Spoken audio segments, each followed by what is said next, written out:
Bonsoir à tous. Ravi de vous retrouver sur Canal 2 International pour cette édition du 20h. Un seul sujet à la une de l'actualité ce dimanche. Laisser le journalisme prospérer. C'est sous ce thème que se célèbre ce dimanche la Journée mondiale de la liberté de la presse. Une journée qui a été marquée par des tables rondes, rassemblements, séminaires de formation dans quelques régions du Cameroun. À Douala, le syndicat national des journalistes du Cameroun appelle à la révocation des membres du Conseil national de la communication. Vous écouterez dans ce journal la déclaration du SNJC.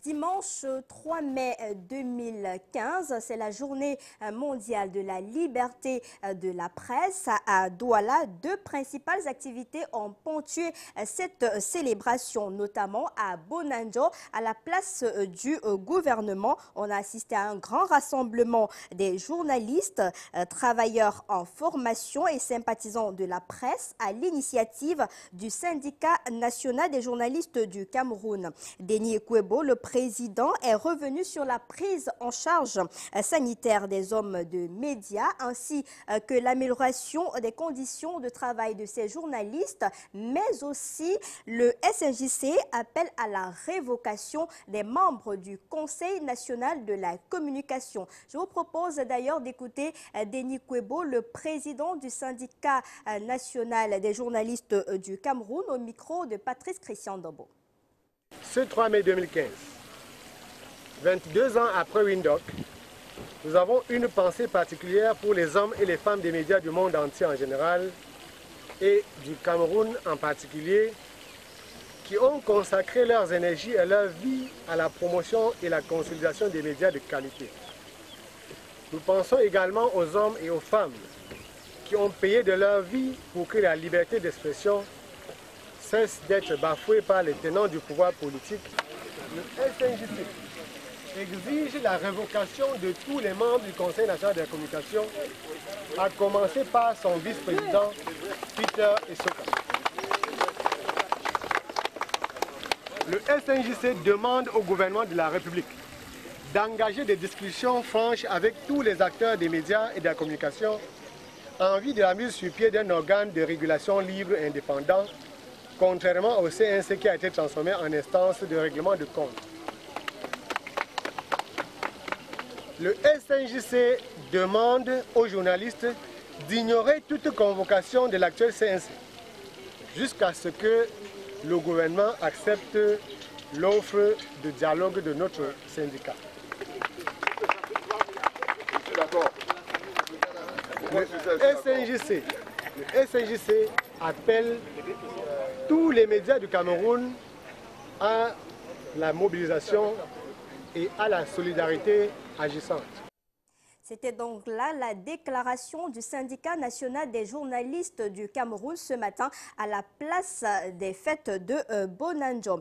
Et puis deuxième activité, c'était au Castor Hall de Douala. Un séminaire de formation a eu lieu à l'intention des journalistes sur l'historique et les péripéties de la liberté de la presse au Cameroun, les défis de la régulation. Comme panélistes, les professeurs Albert Mbida, Charlemagne Musanga Nyamding, que je vous propose d'ailleurs d'écouter quelques réactions au sortir de ce séminaire de formation au micro d'Yvonne Katiken. Nous avons la liberté d'écrire, et le danger d'assumer, puisque après l'écriture, qu'est-ce que nous recevons de manière globale? C'est beaucoup plus de procès, c'est beaucoup plus d'attaques, c'est parfois la loi du plus fort. Est-ce qu'on peut être libre là où le plus fort, le plus bien placé peut agir sur vos vies? Voilà le premier problème. Le deuxième problème en matière de liberté, c'est que, économiquement parlant, quand on regarde la situation de la presse aujourd'hui, il y a déjà une grosse limitation à cette liberté-là. Nous ne pouvons pas être aussi libres, aussi indépendants. Comme dessinateur, je me sens menacé. Comme directeur de publication, je sens une épée de Damoclès qui pèse permanemment sur moi, quand bien même la situation de ce qui me menace aujourd'hui. Je veux parler par exemple du Conseil national de la communication. Sa plus grosse responsabilité devrait être de m'apprendre davantage à m'améliorer. Donc, c'est l'entrée de cet acteur-là sur la sphère de la communication qui est venu augmenter le niveau de la menace, puisque la menace a toujours été là et de façon permanente. Nous tendons vers la liberté. Il y a des efforts qui doivent être opérés de part et d'autre. C'est-à-dire un gouvernement qui doit arrimer son droit de médias à notre réalité sociétale. Et puis une presse aussi, qui, quoi que l'on dise, doit effectivement jouer la partition communicationnelle conforme à nos lois. La presse a apporté la preuve que les Camerounais étaient clairvoyants. Je vous donne deux exemples. Regardez l'affaire de détournement des deniers publics. C'est la presse. C'est la presse qui a joué ce rôle. Vous savez, quand on est un homme politique ouvert, on devrait s'appuyer sur ce contre-pouvoir qui nous permet de voir clair. Et puis, le deuxième exemple, regardez l'affaire des listes et des réseaux. La presse camerounaise a été la première. D'un côté, on tend vers la liberté de la presse, mais le professeur Albert Bida pense plutôt que la liberté de la presse est effective au Cameroun. Je vous propose d'écouter. Nous devons profiter de cette occasion pour dénoncer tous les bourreaux de la presse, tous ceux qui violent à la liberté de la presse et tous ceux qui mènent des injustices contre la presse au Cameroun. Et en cela, nous avons énuméré que le grand bourreau de la presse camerounaise, c'est le CNC, le Conseil national de la communication. Parce que depuis des mois, elle multiplie des répressions sur la presse, des convocations, des intimidations qui ne sont pas justifiées, qui sont à telle chercheuse, qui sont à double vitesse. C'est pourquoi nous demandons, nous interpellons la plus haute hiérarchie de l'État du Cameroun pour demander la dissolution pure et simple du CNC qui ne répond pas au cadre et normes d'un organe de régulation au Cameroun. La presse camerounaise est effectivement libre. Si on laisse de côté les conditions de création qui ont été libéralisées en ce qui concerne la presse écrite, l'audiovisuel, en ce qui concerne l'expression, je crois que la presse camerounaise est libre. Et je crois qu'elle dépasse parfois même les limites. Parce que lorsque vous écoutez les émissions interactives qui se passent dans les radios et télévisions, vous entendez ce qu'on dit sur les gens, vous avez froid au dos. Lorsque vous vous mettez devant les kiosques, vous voyez ce qui est écrit sur les gens, vous avez froid au dos. Mais je voudrais demander à cette presse de bien jouir de cette liberté en toute responsabilité et de ne pas faire à ce que l'excès de liberté tue la liberté. Parce que quand les gens vont commencer à se plaindre, quand les organes de régulation vont commencer à frapper, on risque de restreindre l'espace de liberté. Dans tous les pays démocratiques, il y a un organe de régulation. Cet organe de régulation a été doté d'un certain nombre de pouvoirs de sanctions quand il y a eu des dérives dans la presse. Ce n'est donc pas une épée de Damoclès, c'est aux journalistes de se procurer les documents qui leur permettent de savoir ce qu'il faut dire et ce qu'il ne faut pas dire. Parmi ces documents, il y a les codes de déontologie, il y a le code pénal, il y a le code de procédure pénale. Ce n'est donc pas une épée de Damoclès. À Douala, on a donc beaucoup parlé de la liberté de la presse, de la révocation des membres du Conseil national de la communication dans la région du sud-ouest Cameroun. La journée mondiale de la liberté de la presse a été célébrée autour d'une table ronde sur la responsabilité sociale des journalistes en période de conflit, une initiative de l'Union internationale de la presse francophone. Inès Ondouambala. Aujourd'hui, les menaces asymétriques planent sur presque tout le monde. Le Cameroun est également secoué par le mouvement terroriste Boko Haram, une situation qui interpelle davantage la responsabilité sociale du journaliste. Vous savez que la région du sud-ouest partage une longue frontière avec le Nigeria. Le Nigeria entendu comme épicentre de cette guerre, de cette secte terroriste Boko Haram, pour ne prendre que ce petit cas. Et au-delà, on sait quand même que le monde d'aujourd'hui est malmené par des menaces asymétriques. La responsabilité sociale du journaliste en période de conflit, tel est le fil conducteur de ce débat organisé à Buea par l'Union de la presse francophone, point focal du Sud-Ouest. Il faut surtout protéger le journaliste qui permet de faire passer l'information, c'est vrai, mais également de dire quelles sont les difficultés que rencontrent les populations, qu'est-ce qu'il y a à faire afin que les pouvoirs publics qui sont concentrés vers le fait de solutionner la crise puissent effectivement se tourner, se dire il y a aussi d'autres occupations dont il faut s'intéresser. La Journée internationale de la liberté d'expression donne l'occasion aux journalistes de marquer un temps d'arrêt pour réfléchir sur le rôle qu'ils jouent dans la société, mais aussi de mettre à nu les difficultés auxquelles ils sont quotidiennement confrontés. J'ai été victime, ou alors non, j'ai été témoin de quelques faits saillants. Il me souvient une fois, il y a eu une erreur d'arbitrage. Fofo Club de Baham a inscrit un but que les supporters de Mon Cameroun Football Club n'acceptaient pas. Et du coup, il y a eu soulèvement au stade. Les exigences du journaliste en temps de guerre, la dépénalisation ou non des délits de presse en période de guerre, le journalisme citoyen avec la nouvelle approche communicationnelle de l'année, la reprécision du droit de réserve ou de secret de défense, voilà autant de sujets débattus au cours de cette table ronde organisée par l'Union de la presse francophone, point focal du Sud-Ouest à Buea. À Edéia, dans la Sanaga maritime, les correspondants des différentes chaînes de télévision installées dans cette localité affirment être pris en otage par les élites du coin. Difficile donc d'exercer leur métier. Bertrand Ketchwang, Linda Tegep. Ce 3 mai 2015, la ville d'Edéia s'est jointe au reste du monde pour célébrer la Journée mondiale de la liberté de la presse. Une édition qui se célèbre sous le thème « Laissez le journalisme prospérer ». Il n'y a aucun journaliste qui se trouve actuellement dans une cellule d'un établissement pénitentiaire de la Sanaga maritime pour quelque raison que ce soit. Deuxième chose, depuis le début de l'année, on a eu à assurer la couverture médiatique de plusieurs événements. Occasion pour les correspondants locaux des différents médias de revenir sur les difficultés rencontrées dans l'exercice de leurs fonctions. Parmi ces grands chantiers, la délégation départementale de la communication de la Sanaga maritime compte redéfinir le rôle et la place du correspondant dans son unité de compétences. Rappelons que le 3 mai a été proclamé Journée mondiale de la liberté de la presse par l'Assemblée générale des Nations unies en 1993.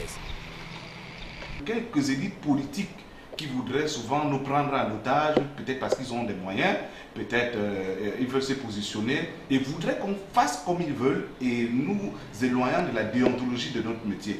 Et de l'autre côté, je pense que nos maisons, différentes et respectives maisons, devraient essayer de nous former de temps en temps. Il y a beaucoup de choses à redire. Il y a l'éthique et la déontologie qui n'est pas respectée. Il y a la presse à gage. Il y a des collègues ou des confrères entre eux qui se tirent des balles. Parmi ces grands chantiers, la délégation départementale de la communication de la Sanaga maritime compte redéfinir le rôle et la place du correspondant dans son unité de compétences. Rappelons que le 3 mai a été proclamé Journée mondiale de la liberté de la presse par l'Assemblée générale des Nations unies en 1993. Dans la région du Nord Cameroun, les représentants ou les correspondants des médias ne bénéficient toujours pas de l'attention de la rédaction centrale. Reportage sur les images réalisées par Adamou Salio, Linda Tegep. Dans le nord Cameroun, depuis un an, aucun journaliste n'a été inquiété. Mais l'on note tout de même une avancée quant à la production et à la création de nouveaux médias dans cette partie du pays. Quand je parle d'avancée, c'est par rapport à ces multiples médias, à ces multiples supports qui ont vu le jour dans notre région, et surtout par rapport à la qualité qui s'améliore de jour en jour des articles ou des reportages que nous suivons sur la région du Nord. En ce qui concerne la couverture et la diffusion de l'information, la plupart des médias ici sont des représentants ou des correspondants qui ne bénéficient toujours pas de l'attention de la rédaction centrale. Ces journalistes appellent leurs patrons à mettre en place des dispositions, des moyens adéquats pour l'amélioration de leurs conditions de travail. Il faudrait qu'on change un peu les conditions des journalistes du Cameroun pour qu'on essaye, on le voit, nos positions, que nos chefs essayent un peu de voir, de valoriser surtout notre métier. Avoir l'accès à l'information, il y a beaucoup des autorités ici qui ne savent pas, qui ne connaissent pas l'importance de la presse. La région du Nord reste sur le plan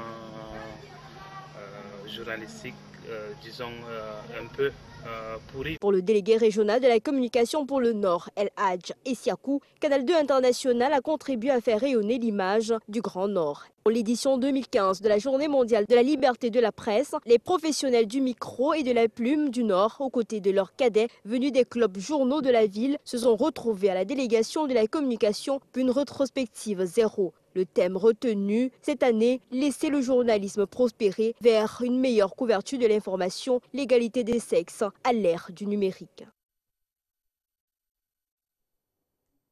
Et selon l'Organisation des Nations Unies, c'est aussi l'occasion d'informer les citoyens des violations des libertés de la presse. On rappelle que dans des dizaines de pays à travers le monde, les publications sont censurées, soumises à des amendes et des suspensions et même fermées. Les journalistes et éditeurs sont harcelés, agressés, emprisonnés et même tués. Et du côté de Yaoundé, la délégation régionale de la communication pour le centre a choisi de recevoir les hommes de médias en leur offrant un cocktail. Nicolas Abena. Madame Sophie Binji, nouveau délégué régional à la communication du centre, a tenu à recevoir les médias jeudi dernier pour un cocktail plus qu'amical. La cérémonie a eu lieu au siège de la délégation générale du centre, devant de nombreux admirateurs et amis, des membres de la famille, proches et élargis. Les employés de cette délégation lui ont réservé un accueil plus que chaleureux. Nous avons préparé ces petites fleurs pour lui dire toute notre affection, parce que c'est une femme que nous apprécions beaucoup.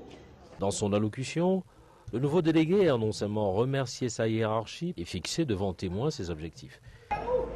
À tous les membres de la communauté de la communication, je voudrais exprimer le vœu qu'ensemble, nous donnions à la communication du centre un contenu et un relief qui rendent justice à la place stratégique de cette région dans l'échiquier national. Tout en formulant le vœu qu'il n'y ait qu'un seul maillon pour une réussite collective.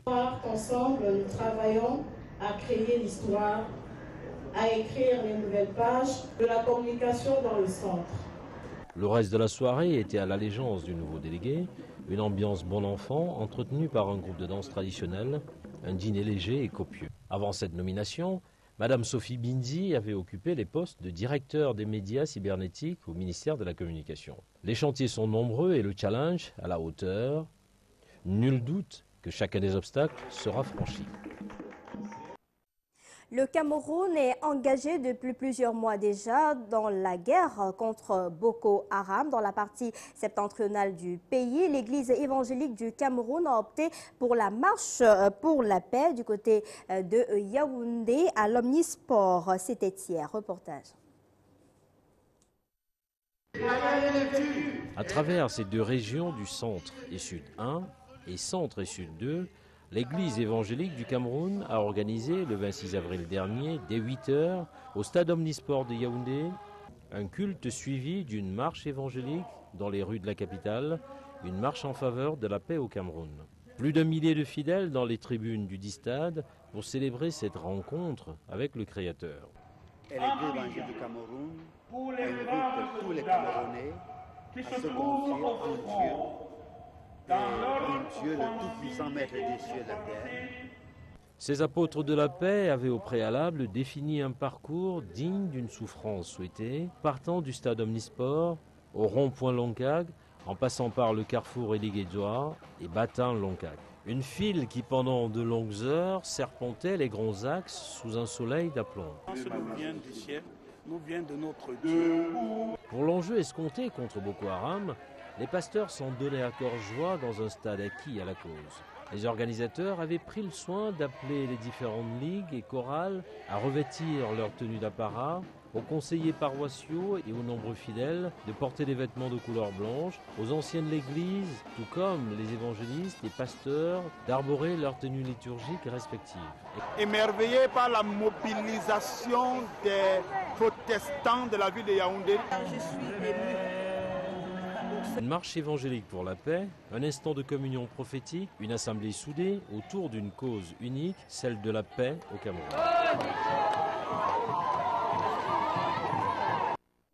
Cette note d'information, le ministre de l'Agriculture, Essimi Meunieu, procède dès ce mardi à Atok, dans le Oignon, région de l'Est Cameroun, au lancement du traitement des vergers de cacaoyers et de café. Autre information dans ce journal, installation de 2 nouveaux magistrats à Ezeka, principale mission, lutter contre la criminalité. Reportage. 2 nouveaux magistrats à Ezeka. Marcel Ndike, président du tribunal près des tribunaux de première et de grande instance d'Ezeka et d'Union Ekele. Yahaya Amadou, procureur de la République de la Cour d'appel d'Ezeka. Ils ont été officiellement installés dans leurs nouvelles fonctions dans la salle d'audience des tribunaux d'Ezeka par le président de la Cour d'appel du centre. Leur mission première, le respect des droits des usagers d'Union Ekele, l'application ferme de la loi. Ils doivent punir avec la dernière énergie le banditisme et le viol. Je crois que la cérémonie de ce jour, qui atteste la confiance de la hiérarchie, à laquelle j'avais derrière ma profonde gratitude, il suffit de convaincre sur le fait que la jeunesse n'est pas un handicap. Donc à cet essai, je crois qu'avec l'aide de la hiérarchie, le soutien des populations et de tous, nous allons accomplir notre mission avec succès. Que mes impressions sont très bonnes. Les missions assignées sont naturellement connues. Il s'agit de la protection des biens dans leur liberté, la protection des libertés des populations du département d'Union Ekele. Nous avons essayé de nous arrimer à ce que M. le procureur général nous a dit. Il a déroulé une feuille de route et nous avons essayé pour ce peu de respecter la feuille de route de M. le procureur général. Une séance de travail a mis un terme à cette cérémonie riche en couleurs. Une bonne nouvelle dans ce journal, le poisson est de retour dans les marchés du Nord Cameroun après 3 mois imposés aux pêcheurs pour laisser les poissons se développer dans le lac de Lagdo. Une initiative qui a permis d'augmenter la production. Reportage. Ambiance tout à fait particulière aux abords du lac de Lagdo dans le Nord Cameroun. Pêcheurs, grossistes, écaillés sont heureux de revoir les pirogues accostées à nouveau ici. 3 mois après le repos imposé aux pêcheurs pour laisser les poissons se développer. Parce que ici, dans la ville de Lagdo, nous sommes à l'aise avec le poisson. Certains pêcheurs nous défient, ils utilisent des engins privés. Il nous manque aussi les moyens logistiques, tels que les pirogues à moteur. C'est ça qui favorise donc nous n'avons pas tellement de bons résultats sur le terrain.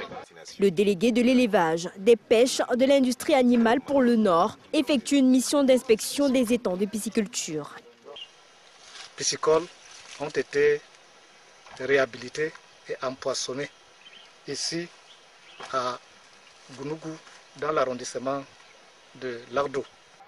Depuis 2013, le repos biologique est effectif dans la retenue d'eau de Lagdo. Cette année aussi, il se poursuivra en juillet prochain. Il a déjà permis d'augmenter la production halieutique de 4 733 tonnes en 2013 à 6 486 tonnes en 2015. À côté des repos biologiques, toujours dans ce périmètre, le Minépia a aménagé et réhabilité des étangs piscicoles à Ngunungu. Une première vague de 28 000 alevins introduits en février 2015 produira plus de 20 tonnes en juillet de cette année. Sur le terrain, le résultat est palpable. Le ministère de l'élevage a également construit une écloserie devant permettre la production d'alevins localement. La production halieutique promet des lendemains meilleurs dans le Nord. Le prochain repos imposé à ces pêcheurs est prévu pour le mois de juillet prochain. Cette note d'information contrôle de vignettes automobiles dès demain 4 mai sur l'ensemble du territoire national. Les propriétaires et utilisateurs de véhicules automobiles et de motos pour éviter la mise en fourrière de leurs véhicules ou des contraventions de première et de deuxième classe doivent impérativement acquérir le vignette. 2 000 francs CFA pour les motocyclettes, 15 000 francs CFA pour les véhicules de 2 à 7 chevaux, 25 000 francs CFA pour les véhicules de 8 à 13 chevaux, 50 000 francs CFA pour les véhicules de 14 à 20 chevaux et puis 100 000 francs CFA pour les véhicules de plus de 20 chevaux. Cette précision est du directeur général des impôts. Le contrôle, c'est dès demain, lundi, sur l'ensemble du territoire national. On termine avec ces résultats en sport. Les matchs de la Ligue 1 se sont joués sur l'ensemble du triangle national. Coton Sport et Union ont fait match nul et vierge, 0 but partout. Panthère Yon Sport, 1 but partout. Cosmos s'est incliné face à Dragon, 1 but contre 2. Botafogo a pris le dessus sur UMS de Loum, 1 but à 0. Astra carrément laminé Tonnerre, 4 buts à 0. Lyon blessé et New Star ont fait match nul et vierge, 0 but partout. Unisport s'incline face à Fovu, 0 but contre 1. Et Canon de Yaoundé goûte aux délices de la victoire en battant Jalakwan Sport Academy, 1 but à 0. C'est la fin de ce journal. Mesdames, Messieurs, merci de nous avoir regardés. Les prochains rendez-vous de l'information, ce sera demain à 13h et à 19h50 sur Canal 2 International.